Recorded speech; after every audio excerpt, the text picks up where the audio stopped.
मनुष्य ने जो भी शुभ या पाप कर्म किया है वह सर्वत्र उसी को भोगता है। इसका जो प्रभाव है उसको हम थोड़ा कम कर सकते हैं, लेकिन इससे हम बच नहीं सकते। कई लोग होते हैं, हमारे पास भी बहुत सारे कमेंट आते हैं, संदेश आते हैं, उसमें कहा जाता है कि हम इस तरह से परेशान हैं, स्वास्थ्य सही नहीं है, पैसों का बहुत अभाव है। तो जो कर्म फल है उन्हें तो हमें भोगना ही पड़ेगा। उसमें हमारे जो पितृ हैं वो हमारी सहायता कर सकते हैं, लेकिन वो पूरी तरह से हमें बचा नहीं सकते। भगवान इसके बारे में क्या कहते हैं मैं आपको बताता हूँ। बात शुरू करूँ उससे पहले आपसे आग्रह करूँगा कि इस चैनल को आप सब्सक्राइब करें। जो मनुष्य अपना शुभ और अशुभ कर्म करता है उसे भोगना ही पड़ता है। सूर्य आज तक जिसने याचकों को अपना धन नहीं दिया, जिसने दान नहीं किया, प्रातः होने पर उसका वह धन किसका हो जाएगा इसके बारे में हम नहीं कह सकते।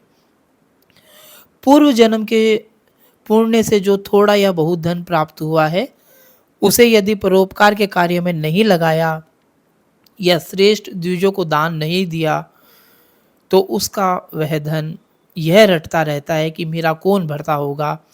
ऐसा विचार कर धर्म के कार्य में अपना धन लगाना चाहिए। मनुष्य श्रद्धापूत शुद्ध मन से दिए गए धन को धर्म धारण करता है।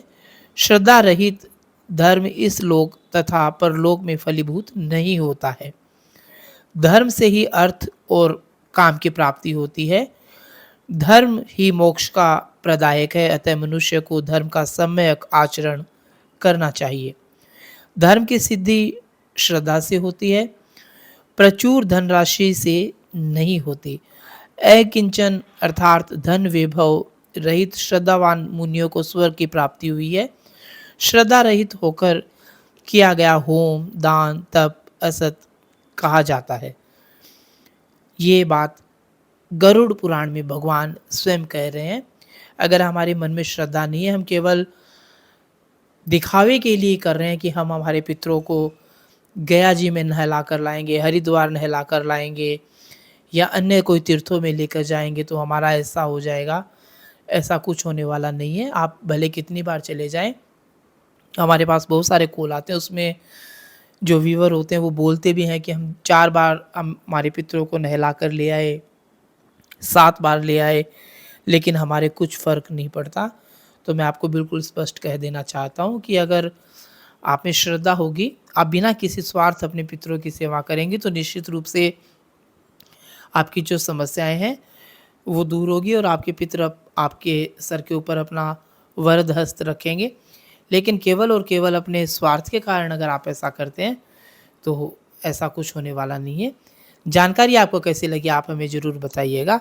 इस चैनल के इस अंक के साथ आप अंत तक बने रहे, इसके लिए हार्दिक आभार।